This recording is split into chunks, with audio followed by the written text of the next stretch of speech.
ফের ভিন রাজ্যে আক্রান্ত সন্দেশখালীর পরিযায়ী শ্রমিক। ঝাড়খণ্ডের টাটা স্টেশনে ঠিকাদার সহ 3 জন শ্রমিককে মারধর করা হয়, ধারালো অস্ত্র দিয়ে কোপ মারা হয়, এমনটাই খবর।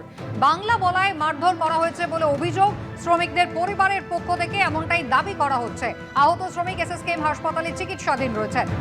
ফের ভিন রাজ্যে আক্রান্ত হয়েছেন সন্দেশখালীর পরিযায়ী শ্রমিক। ঝাড়খণ্ডের টাটা স্টেশনে ঠিকাদার সহ 3 জন শ্রমিককে মারধর করা হয়, এমনকি ধারালো অস্ত্রের কোপ মারা হয়েছে, এমনটাই পরিবারের পক্ষ থেকে অভিযোগ করা হচ্ছে।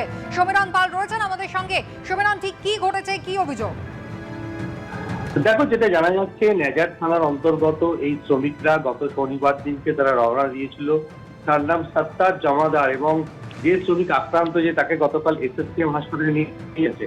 এবং শনিবার ভোরবেলা টাটা স্টেশনের যে পার্কিং লট, সেখানে যখন 18 জন শ্রমিক এবং ঠিকাদার তারা যখন এসে পৌঁছয়, আচমকাই ওই ঝাড়খণ্ডের বাসিন্দা বেশ কয়েকজন দুষ্কৃতী